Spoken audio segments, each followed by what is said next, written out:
Let's start with your biggest question of the weekend, Bucks. Yeah, the side that snuck in there at 8, Carlton. I wonder, after the carnage of last week against Hawthorn, what did Michael Voss learn? And not so much Vossi, but what can he teach his playing group? My supposition is that Carlton have relied so much on talent for a lot of the last couple of years, even to get through their mediocre form at times, that they've forgotten how important it is to hunt the opposition and to trust the role players in it. And they had to do that going across to Perth on the weekend. So in the last 8 weeks, they've beaten Richmond, North and now West Coast. They've still got a lot to prove coming into this game against St Kilda on the weekend. But I think if you go back and look at the review and you show the players that were prepared to play roles and how the team popped, I think, and the talented players came to the fore even more. One of those players was Brodie Kemp and his role on Jeremy McGovern, and I think we saw this. We wondered where was the contest going to come from in front of the ball. No Mackay, no Curnow. Martin's been injured for most of the year, but wasn't there either. And Brodie Kemp, who has shown athleticism and has shown great competitiveness in the back half, apparently played as a forward in his junior days. Yeah. But he had a role on McGovern. He wasn't thinking about necessarily winning the ball. He was actually thinking about defending McGovern first and then take my chances offensively. Contest first, defence and prevent the opposition from scoring, and then we'll look after the offence after that. It's another example, though, and we've spoken about this a lot this year, of a coaching group who have to make change. Not because they want to make it, they have to make change.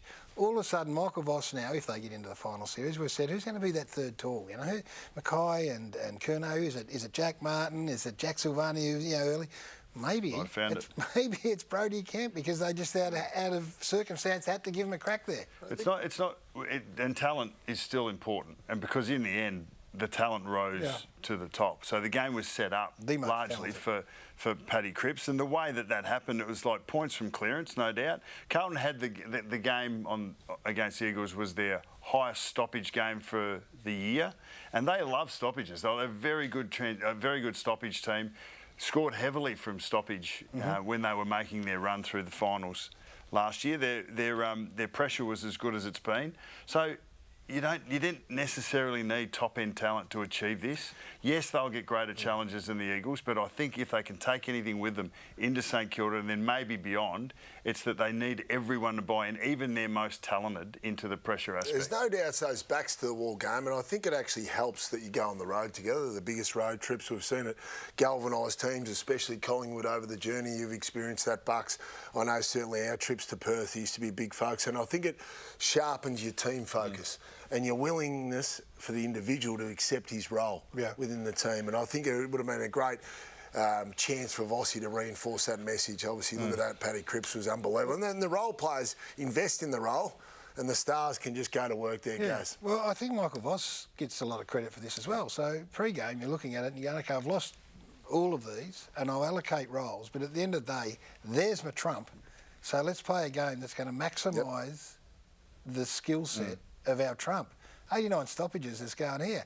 Go and do your stuff, Patrick. And Patrick, being Patrick, does his stuff. So I say to Vossi, well done. And so an average of about 60-odd stoppages in a game, guys. Yeah, 89. You're right. So certainly, there's no doubts the game was built around that from a Carlton perspective. Wasn't it, Vossi, in the pre-game setup of the game? Well, when you're going forward with, and you've still got, I said, Williams, a couple of Hollands, you've got Newman off the back, you've got Hewitt through the midfield. There was Akers on the wing, who's been an excellent player for a long time. Carlton has still got a depth of talent in their list that they were able to draw on, but it wasn't the talent. I mean, you look at Cripps and you look at Wettering, yes, no doubt. They played great games and they needed to, but it was the rising tide of the average performance of their players across the board that got it, and that included a couple of first-game players. That's the message that needs to be sold for them to have a crack at St Kilda this week into a potential final. Cautionary tale in amongst all that is the 3 wins that they've had in recent times, which you've alluded to, and now they're coming up against the St Kilda side who were magnificent on the weekend.